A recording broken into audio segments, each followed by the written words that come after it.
estabelecemos no início desse ano, que é o de revisitar alguns pontos do livro O Céu e o Inferno, ou A Justiça Divina, segundo o Espiritismo, obra que no presente ano de 2025 completa 160 anos de sua publicação. Como nós não temos condições de abordar o contexto do livro todo, que seria recomendável e é sempre indicado para quem frequenta uma casa espírita, nós temos selecionado da segunda parte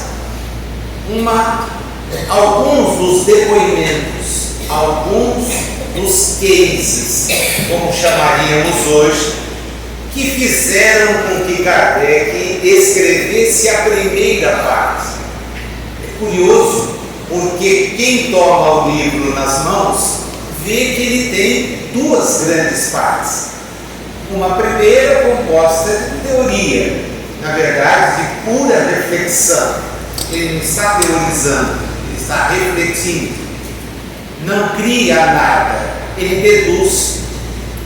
E deduz do quê? Deduz da segunda parte. Ao longo dos anos em que publicou a Revista Espírita, 1858 a 1869, ele tinha artigos preparados que foram publicados até o mês de outubro, embora ele houvesse desencarnado, como desencarnou em março. Com cuidado, ele produziu os textos. E na revista, que é o que a gente vai ver hoje, ele foi publicando situações a respeito das entrevistas mantidas com os desencarnados. Fosse na Sociedade Parisiense, fosse em reuniões privadas das quais ele participava, fosse recebendo, como recebia, uma correspondência assustadora. Hoje, nós aqui no Brasil estamos tendo acesso às cartas que ele trocava. Há 2 projetos em andamento, os quais eu os convido a conhecer e usufruir. Um deles pela Universidade de Juiz de Fora e o Museu Allan Kardec Online, o APOL, que está divulgando, traduzindo e permitindo acesso em vários idiomas à correspondência dele, que foi resgatada do arquivo, arrematado na França, quando o sucessor da livraria, que era a Livraria Espírita, resolveu encerrar as suas atividades. Houve um arremate desse material. Mas há um outro que está sob a responsabilidade da Fundação Casas André Luiz e que é um material há muito tempo conhecido de todos nós, por saber guardado, que é o material que também Canuto de Abreu arrematou. Esses 2 materiais estão mostrando o volume do que Kardec conversava. E não é com gente próxima. São países que não falam francês, inclusive o Brasil, que mandava para ele, através de Salvador, notícias acerca do Espiritismo. Nem da Colômbia, Venezuela, México, Estados Unidos, Alemanha, de toda a França, da Itália. Neste processo, ele vai identificando desencarnações. E tanto quanto se interessa, ele pede aos espíritos: eu gostaria de conversar com este desencarnado. É possível? E os espíritos, vez ou outra, lhe diziam não. Outras vezes, espera um pouco. que outras vezes aguarde que nós vamos trazer. E os levava. Ali no diálogo ele anotava, ele tomava informações, checava. Considerando que nós estamos no Setembro Amarelo, eu resolvi pegar um daqueles casos que está lá no capítulo reservado aos suicidas e pus como título da nossa conversa a pergunta que Kardec se faz, como vocês vão ver no decorrer da exposição. O Espiritismo pode prevenir o suicídio? É a dúvida que ele coloca e, para nossa sorte, ele mesmo responde. No nosso passeio, vai levar em conta então esses dois textos. Aqui, no Céu e Inferno, está no capítulo 5, Suicidas, duplo suicídio, por amor e por dever. Mas na Revista Espírita de 1862, no mês de julho, aparece o caso que a gente vai ver. Eu consegui, nos meus estudos, essa é uma exposição que eu já tive a chance de trabalhar, eu consegui localizar a notícia que ele reporta, que ele conta. Essa notícia, a fonte está aqui, depois esse texto fica disponível, vocês podem checar. L'Opinion Nationale, no dia 13 de junho de 1863. Está neste jornal, neste exemplar que está aqui.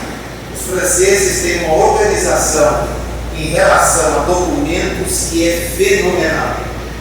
Nem os americanos conseguem igualá-los. Eles são extremamente zelosos em que é legal. Jogam isso para o mundo. Então a gente consegue, na medida em que vai estudando francês e vai se habituando com os termos de busca, a gente consegue ir até as fontes e identificá-las. Esse L'Opinion Nationale foi um jornal criado no reinado de Napoleão III, né? E ele perdurou nas suas edições até 1800, até a segunda, de 1859, quando foi criado, até a Primeira Guerra Mundial, 1917. Ele foi fundado pelo jornalista Adolphe Georges Herriot, que era escritor e político. E ele tinha uma linha editorial fenomenal, porque vocês vão entender isso pelo caso. Como é que essa notícia foi parar naquele jornal? O relato que é apresentado dela tem uma crítica que a gente vai identificar, tem uma narrativa que é de alguém que participou de toda aquela situação, e o texto flui de uma maneira extremamente bem elaborada. E por quê? Né? Porque esse jornal era um jornal avançado. Em 1866, Jean Massé lançou o manifesto aqui no jornal, em pleno reinado, de uma educação pública, gratuita, obrigatória e laica. Vocês imaginem o reboliço que isso representou. Em 1868, foi publicado o primeiro manifesto defendendo o voto feminino. 1868. No Brasil, isso só veio acontecer 100 anos depois. 100 anos depois. Ele já estava brigando. Victor Schaucher denuncia a censura da publicação de jornais republicanos nas colônias. O rei não autorizava. E ele denuncia aqui. E pasmem, em 1876, foi o primeiro jornal francês e um dos primeiros do mundo a publicar um boletim meteorológico.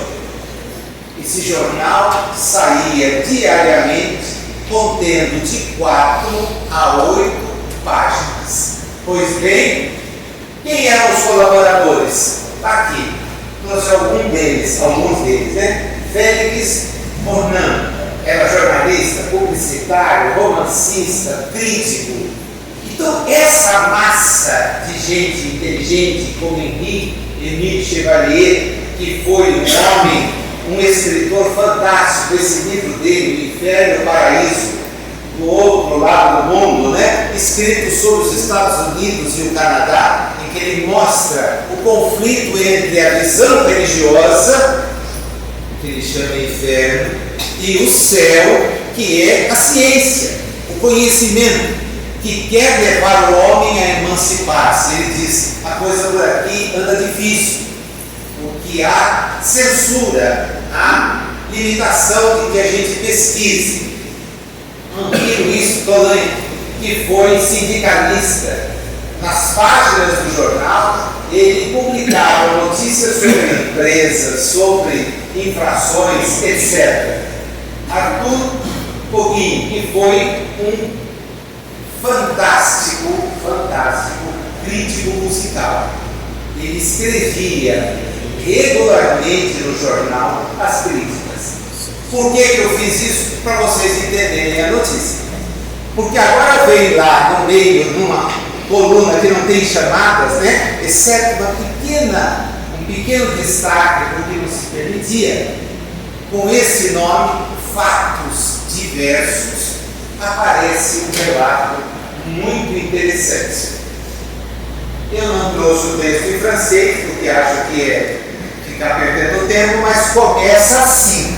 Terça-feira última, na igreja da Boa Nova, que na verdade é Notre Dame, o nome completo é exatamente isso, Nossa Senhora da Boa Nova, entraram juntos 2 caixões. Eram acompanhados por um homem que parecia presa de uma dor profunda e por uma multidão considerável, na qual se notava a tristeza e o recolhimento. E ele então faz o relato do que aconteceu. Palmir, o senhor E e o senhor P. Enquanto jovem, Palmir, que era uma modista, uma costureira, tinha um afeto imenso pelo senhor P. E nos seus planos se casaria com ele. Era assim que ela julgava pudesse vir a experimentar dias venturosos. Comunicou isso aos seus pais, mas seus pais, como a época era possível, e em alguns países até hoje disseram não.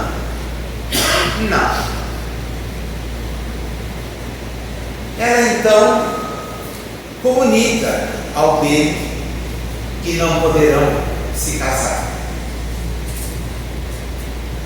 E depois de algum tempo, recebe um pedido de casamento do senhor D,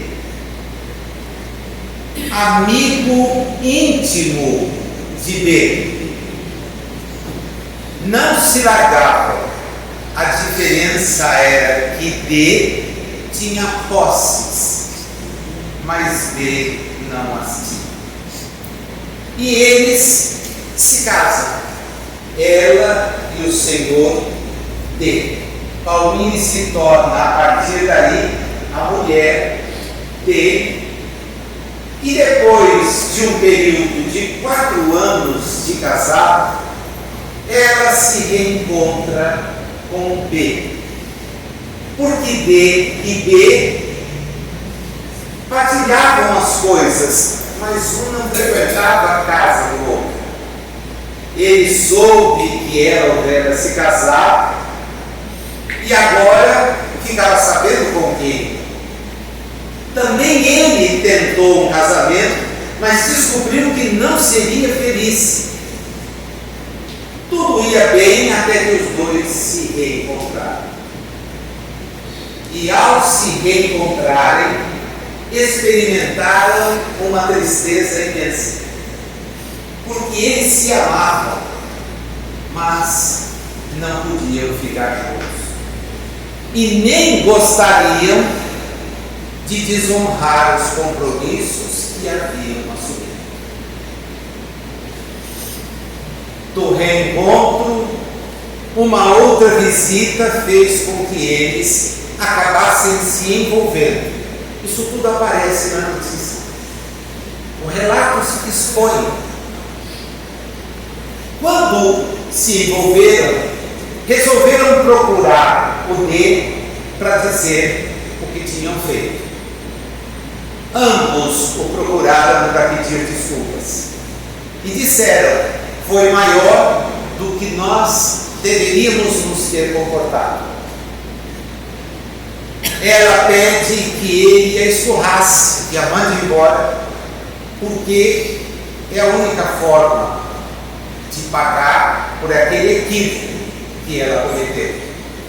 E ele diz para o amigo que na verdade era o errado, que ele ficasse à vontade para encerrarem a amizade.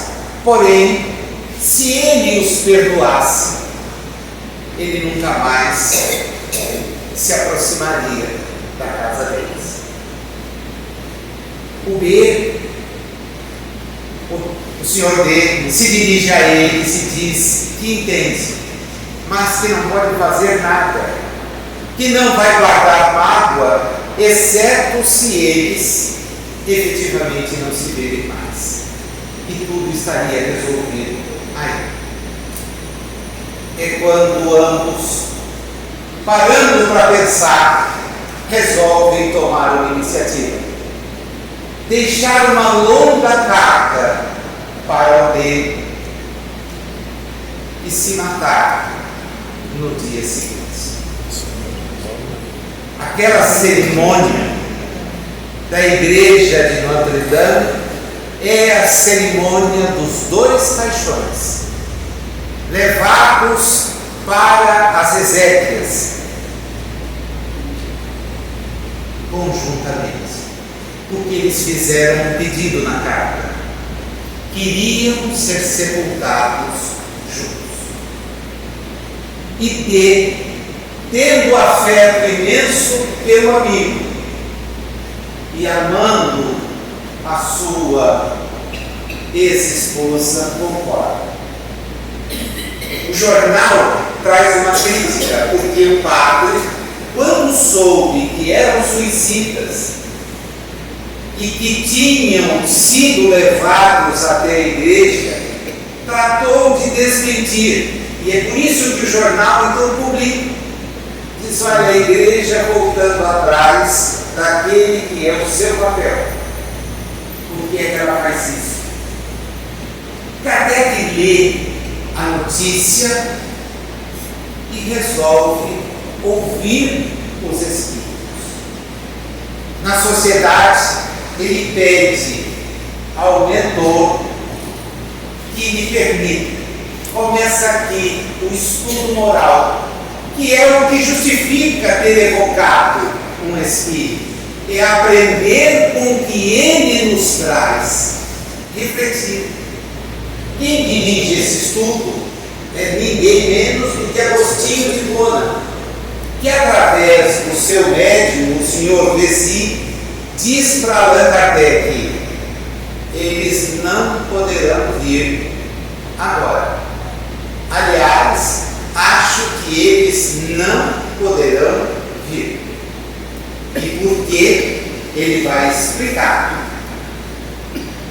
A vossa sociedade tem costumes que são difíceis de entender. Quem sabe o progresso vai fazer com que alguns fatos como este não ocorram no futuro. Certas criaturas, diz ele, olha que coisa linda, são como plantas que se metem numa redoma. Falta-lhes o ar e não podem espalhar seu perfume. As vossas leis, os vossos costumes, impõem limites à expansão de certos sentimentos, que muitas vezes leva duas almas dotadas das mesmas faculdades, dos mesmos instintos simpáticos, a se encontrarem em posições diferentes. E com isso, como elas não podem se unir, elas se arrebentam em tenazes tentativas de se encontrarem. Que fizestes do amor, vós o reduzistes ao peso de um anel, de um cilindro. Vós jogastes numa balança, e em vez de ser rei, ele é escravo. De um lado sagrado, os vossos costumes fizeram uma corrente de ferro, cujos elos esmagam e matam aqueles que não nasceram para serem acorrentados. Ah, se vossas sociedades marchassem pela via de Deus, vossos corações não se consumiriam assim. Seriam corações diferentes, e nem os legisladores fariam regras que façam com que as pessoas tenham que ser, em suas paixões, submetidas ao controle da lei. Mas o tempo marcha, surgirão mudanças, e quem sabe, quando as batidas do coração não forem mais comprimidas pelos cálculos frios dos interesses materiais, vocês não verão mais esses suicídios em que as pessoas jogam contra aquilo que é um preconceito social, que na época era o de deixar um casamento. Para nós, esse deixar o casamento só foi possível em 1977. Na França ele chega antes, mas aqui o divórcio só aparece em 1977 com uma condição: que fosse só um. Não que eu acho que precisa ser sim. Tá, mas era só um. Apenas um. Isso veio e depois de uma mudança constitucional nós permitimos que sejam quantos as pessoas queiram. Mas lá não era possível. Ela não podia deixá-lo. Ele não podia deixar a esposa. E a bobagem que eles fizeram foi imensa. Um outro espírito se comunica, Louis-Henri Georges, que assina na codificação Espírito Georges. Vocês vão encontrar a mensagem dele no Céu e Inferno, vão encontrar a mensagem dele em O Evangelho segundo o Espiritismo. Infelizmente, nós não dispomos de nenhuma imagem dele. Olha, eu já mexi de todo lado com uma porção de gente que troca figurinha espírita, assim, né? Você tem a foto da Costela, por acaso você tem. Hoje a gente tem um banco fenomenal que é o CSI do Espiritismo, né? O CSI do Carlos Sete é algo fenomenal. Ele está corrigindo todas as distorções que os espíritas, ao longo de mais de 100 anos, vieram mantendo, por equívoco. Todo mundo aqui já ouviu falar, as meninas da codificação, as jovens, erro crasso de Canuto de Abreu, crasso. Elas eram mulheres de 30 anos, não que uma mulher de 30 não seja uma menina, por favor. Mamãe mesmo desencarnou com 45. Já tinha 70, mas não podia dizer que passava dos 45. Ficava ali a Francisca chegou agora aos 70. Depois de muito tempo, né? Eu, porque perdi o cabelo, nem idade tenho mais. Agora, quando você acha, eu estou indo para o que elas acham. Minha neta disse, acho que são 88. Menina mais educada. Não é 88, vô? É 88? Você acha que eu vou ter cara disso? Ah, você não tem cabelo? Eu falei, então criança também não tem. Ah, mas eu tenho, como estou dizendo a você. Né? 88 você chutou mesmo. Né? Não estou lá ainda. Também não sei se chega. No ritmo que eu levo a vida. Né? O fato é que o espírito Georges diz lá: os dois amantes que se suicidaram ainda não nos podem responder. Eu os vejo. Deixa eu só dizer uma coisa para vocês. Todas essas mensagens eram psicografadas por médiuns diferentes na mesma sessão. Então ninguém sabia o que um estava escrevendo, nem o outro. Quem recolhia e examinava era Kardec. A pergunta que ele fazia às vezes estava no bolso do colete. Os médiuns não sabiam o que ele perguntava. Ele era desconfiadíssimo. Desconfiadíssimo. Tá? Por quê? Porque mexia com o invisível. Santo Agostinho fala da dificuldade e diz para ele: aguarde, Georges, vem mais. As consequências morais de sua falta os castigarão durante migrações seguidas, nas quais suas almas desemparelhadas buscar-se-ão incessantemente e sofrerão um duplo suplício, do pressentimento e do desejo. Depois que elas expiarem, e ele usa a palavra expiarem, não usa provação, expiação, o que significam existências difíceis. Elas vão se reencontrar. Como Santo Agostinho disse, continua evocando, 8 dias depois ele chama. Ambos são conduzidos à sala, mas ele é avisado de que o rapaz não tem condições alguma de ofertar respostas. Nenhuma. A moça vai responder, mas por intermédio do Georges, não sozinho.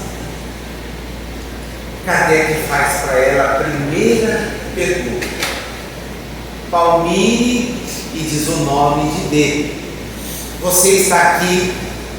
E ela então escreve: sim, mas vou ter que comunicar com o auxílio de um espírito que me ajuda e me impõe.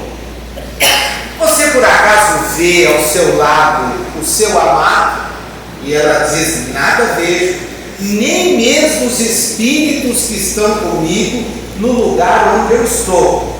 É uma noite, um véu espesso sobre o meu rosto. Que sensação você experimentou depois que morreu? Essa era a pergunta padrão dele. Os espíritas temos a curiosidade de saber onde as pessoas estão. E é comum a pessoa chegar lá e dizer: será que meu avô foi para tal lugar? Sei lá. Não tem um mapa da realidade espiritual? Ah, mas eu sempre ouvi falar. Você ouviu falar de uma obra escrita por alguém, a situação dele totalmente escondida. O momento não permitia que Carlos Chagas dissesse que era ele. já tinha o problema gravíssimo de Humberto de Campos. Já havia a negação de Frederico Figner, que a família disse: não vai publicar o livro Voltei com o nome dele. E teve que publicar com o pseudônimo do irmão Jacó. Já pensou Carlos Chagas? Sou eu que estou escrevendo aqui. O Chico seria fuzilado. Quando o juiz deu ganho de causa para a fé, e voltaram a perguntar: vocês não gostariam agora de pôr? Não, nós já tivemos êxito. Porque o juiz, depois da provocação da viúva do Humberto de Campos, querendo os direitos autorais das obras dele enquanto espírito, em relação à fé de Chico, decidiu que tudo o que eles tinham direito era até o momento em que ele estava aqui encarnado. Depois não. E eles reconheceram que era ele, tanto que pediram. Mais tarde, o filho, Humberto de Campos, filho, vai escrever um livro, Irmão X, meu pai, em que ele, depois de ter se dirigido ao Chico, de ter pedido desculpa, disse: minha mãe não sabia o que fazer. Meu pai compareceu muito rápido e trouxe tantas informações importantes, e nós passávamos tantas necessidades, que a alternativa foi pedir para receber, porque sabíamos que as tiragens dos livros, e é absoluta verdade, eram imensas. O traço de Humberto de Campos é um traço que a gente fica apaixonado. Ele vai contando as histórias de uma tal maneira que você se envolve. É difícil pegar um livro como pontos e pontos e deixar na estante. Não é? Lázaro Redivivo, reportagens de além do túmulo, que começa com Marilyn Monroe. Lá no cemitério, ele vai entrevistar Marilyn Monroe. É verdade que você se suicidou? E eu não vou dar resposta. É verdade. Eu estou falando de um outro suicídio. Ela disse que não. Tomou medicamentos demais. Ingeriu bebida alcoólica. Teve, na verdade, um grande piripaque em razão da opção que fez. Mas não era seu intento desencarnar assim. Tanto que ele pode conversar com ela. E outros tantos. É um show livre. O que você experimentou quando aconteceu aí? É o que Kardec pergunta: como você está? E ela disse: eu me senti muito estranho. Eu tinha frio e queimava ao mesmo tempo. Corria gelo em minhas veias e o fogo abrasava o meu rosto. Que coisa estranha, mistura inaudita, gelo e fogo que pareciam extinguir. Eu pensava que iria sucumbir uma segunda vez. Você tem dor física? Ela diz sim, aqui e aqui. O que você quer dizer com aqui e aqui? Minha cabeça, meu coração. E ele diz: é provável que se a gente pudesse ver, haveria colocar a mão nos dois pontos. Você acha que vai ficar sempre na situação que está? E ela diz: sim, sempre, sempre. Por vezes eu escuto risos infernais, vozes espantosas que me gritam: sempre, sempre assim. Ora, nós vos podemos dizer com toda certeza que não será sempre assim. Arrependendo-vos, obtereis o perdão. E ela: que dissestes? Não compreendo. Repito, esses seus sentimentos vão ter um termo. Só entendi uma palavra, mas não entendo o que você diz. E a palavra que eu ouço é adultério, suicídio, crimes, ódio. Adultério, suicídio, crime, ódio. É só isso que eu ouço. Mais nada. Mais nada. Você está nas trevas. Você não nos vê. Mas olha só, escuto palavras. sei nem quem está falando. Eu nem sei de onde elas vêm. Você não vê aí perto aquele a quem você tanto ama? E ela diz, não. Onde ele está? E Kardec é informado pelos espíritos que eles estão muito próximos, mas que não ficarão mais próximos por um longo tempo. Vem aí então a segunda parte do estudo moral.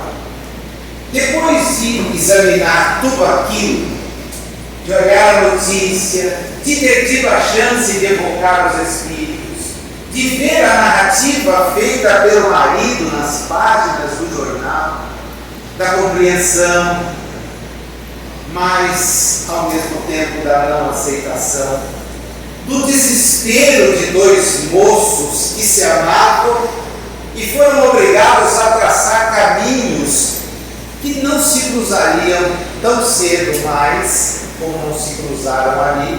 Ele nos dá esse estudo que é fenomenal. E é onde ele faz a pergunta que a gente já vai ver.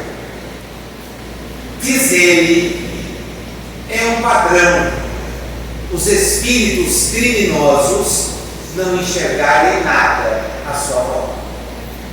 Absolutamente nada. Vivem mesmo numa escuridão.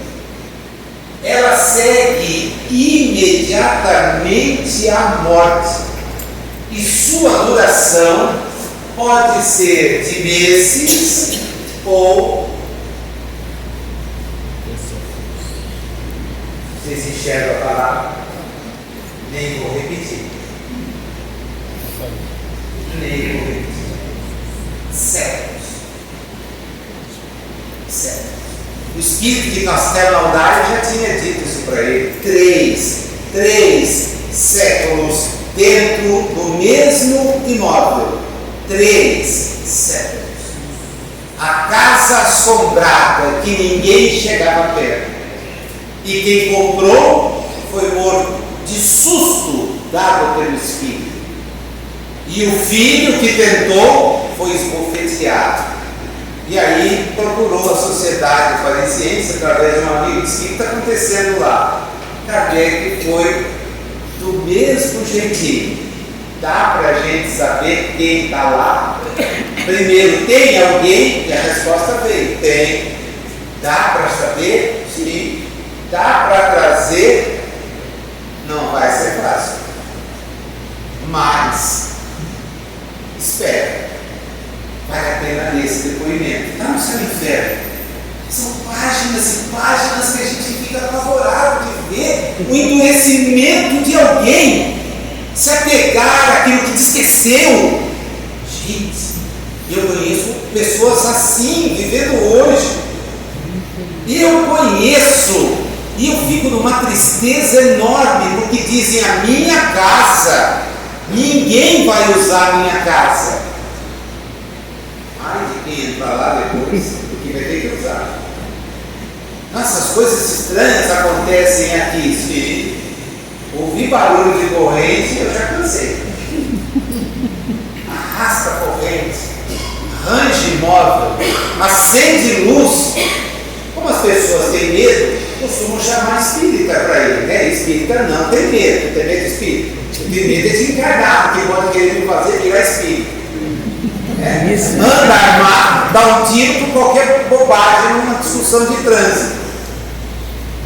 Desce no carro, dispara 5 tiros no outro e diz: olha, foi sem querer, vou para a academia, continuar minha atividade. Pô, meu, que mundo você vive, que século que você está? Que século que você está por ter uma arma? Você acha que eu vou ter medo de espírito? Claro que não. Ah, mas ele é feio. E eu? Pensa que eu não tenho espelho em casa. O sujeito fala: ah, ele é feio. Será que você olhou no espelho em detalhes? Quando você olha, você fica arrepiado. Ainda bem, que bonito é. Se daí eu fiquei patrão de beleza, a Dani não está aqui para socorrer, ela já socorreu o nome.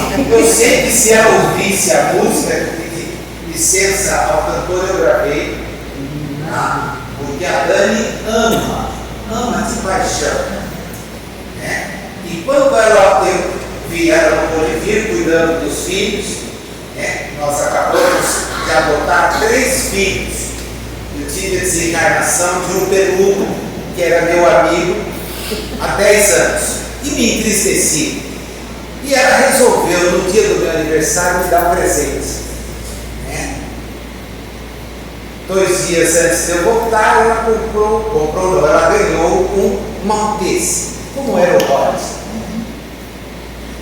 Na noite que precede a minha vida, ela recebe a ligação da mulher que deu: olha, você precisa vir buscar o irmão, porque o irmão não para de chorar.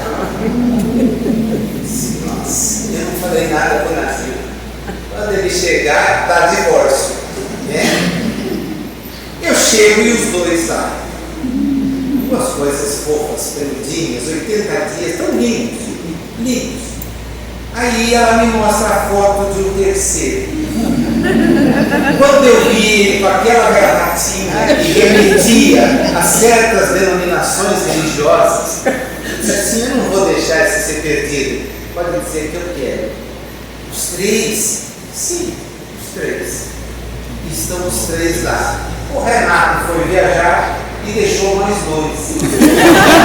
Aí ela disse assim para mim: acho que eu não posso ir com você. Eu falei: não deve. Não deve, a não ser que a gente ponha cada um numa jaula. Porque os 2 Renato já são maiores, vocês são terríveis, 2 Spitz. Fazem diabruras. Com mais 3 malteses em casa, vocês imaginam. Que saudade do Roda. Em espírito eu digo ao Roda: você me sacaneou, tá? Porque dizem que os nossos amigos animais retornam. Eu não sei como é que vai ser se ele voltar. 4 não dá. Compreende-se facilmente, diz ele, o horror de semelhante situação, porque o culpado não percebe aquilo que lhe pede, lhe pode lembrar a falta. Ele não percebe. Ele saiu da existência por uma via equivocada. E pelo silêncio ele fica solitário. E a incerteza em que ele está mergulhado desencadeia ansiedades, para só depois o remorso. Lendo-se esse relato, a princípio nos dispomos a encontrar nele circunstâncias atenuantes, até a encará-lo como um ato heróico, porque foi provocado pelo sentimento do dever. Eles não sabiam como resistir àquilo, mas tinham um compromisso com os cônjuges e resolvem, por fim, a própria existência. Esse, porém, que foi julgado diversamente. Aquilo que eu imaginava não é o que os espíritos estão dizendo. Eles vão experimentar uma pena longa e terrível, porque se refugiaram voluntariamente na morte a fim de fugir à luta. Antes de seguir, é bom que a gente pense no que é luta. Nós imaginamos que a nossa luta é com as conquistas materiais. Então nós saímos de casa cedo, voltamos tarde da noite, nós deixamos família, nós não convivemos com filhos, nós nos preocupamos em ter o saldo bancário, de maneira a dar aos filhos aquilo que eles nos pedem, que é o amor, e não os bens que achamos que vão conquistá-los. Quantos jovens eu tenho a oportunidade de conviver como professor e que me dizem: professor, o senhor é a primeira pessoa que me dá um beijo. Mas você não tem pai? Meu pai nunca me beijou. Nunca me beijou. Nunca teve tempo para mim. Os valores são valores morais. Essa é a nossa luta. Ser melhores hoje do que fomos no dia de ontem. Não é na última encarnação. É no dia de ontem. Porque ontem nós falamos mal de alguém, nós vibramos mal contra alguém, nós criticamos alguém sem olhar os nossos próprios defeitos. Essa é a luta. Eles deveriam ter lutado para ficar juntos. Não lutaram. Resolveram obedecer. Mas a partir daí, que desculpa podem ter? Kardec mesmo imagina que poder dar não. A intenção de não faltar ao dever certamente era honrosa. E mais tarde pode até ser levado em consideração. Essa frase é a chave. Mas o verdadeiro mérito teria sido vencer o arrastamento. Isso é a luta. Para onde você sente que o seu espírito se perde? Recolha e não vá. Não vá. Porque você está se perdendo mesmo. E nós sabemos aonde que a gente se perde. Nós sabemos. Eu não posso ter essa chance, porque então não deixa vir. Não deixa acontecer. Não deixa. Porque aí você acha como desertor. A pena de 2 culpados consistirá em se buscarem por muito tempo sem se encontrarem, quer no mundo dos espíritos, quer em reencarnações. Procuro a minha alma, mas não encontro. Está momentaneamente agravada pela ideia que o seu estado atual deve durar para sempre. É assim que ela acha. Vai ser sempre. Como tal pensamento faz parte do castigo, ela não conseguiu ouvir as palavras que eu dizia. E ele fala sobre arrependimento, sobre amor, sobre superar-se. Ela não percebe nada. Absolutamente nada. Não pode perceber. Aos que acham essa pena muito terrível e muito longa, e sobretudo, se o seu término só for possível após várias reencarnações, diremos que não é uma duração absoluta e que dependerá da maneira como eles vão suportar as provas, os primeiros meios de expiação. Depois vem a aprovação. É nela que a gente demonstra a maturidade. E como é que a gente pode ajudar quem se suicidou? Nunca criticando, nunca censurando, mas fazendo uma prece. Lembrando deles através da prece. Como todos os espíritos culpados, eles serão os hábitos do seu próprio destino. Isso não é melhor do que a danação eterna?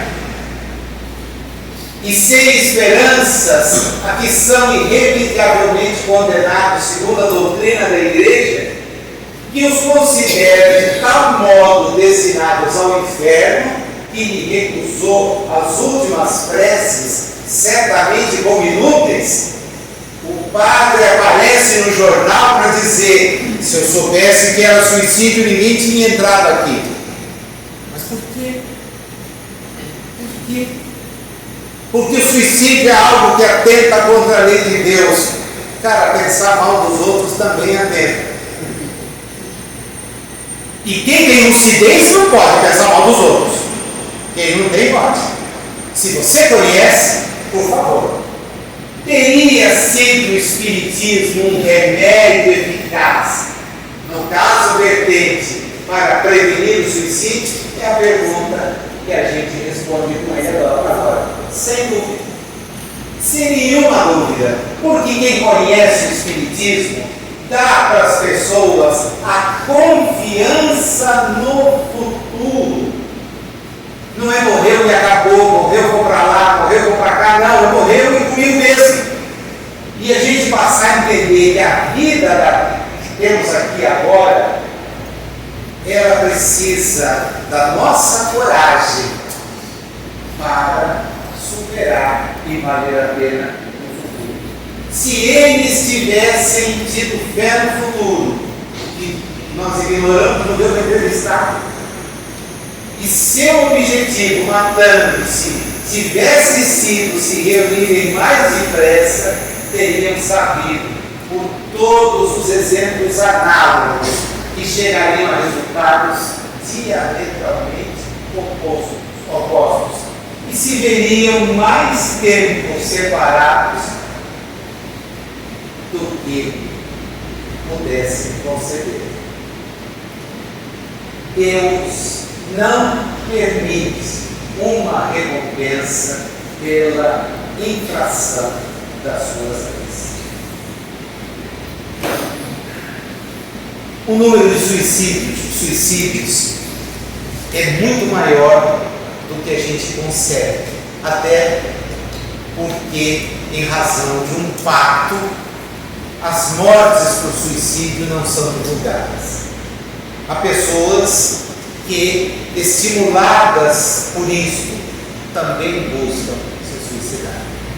Agora, meus amigos, minhas amigas, saber-se espírito, como sabemos, é uma bela vacina em relação a essa ideia. Eu sei, porque também passei por dias em que a gente imagina que o melhor caminho era não estar aqui, porque as dores são grandes, as dificuldades são intransponíveis aos nossos olhos naquele momento. A amargura, a solidão, o desencanto nos visitam. Mas aí é hora de parar, buscar a Deus, pedir forças, e elas nunca faltam, de seguir em frente. Por quê? Porque as provas são fruto do que fizemos. E tomara as de amanhã não se convertam em expiação pelos equívocos que cometemos.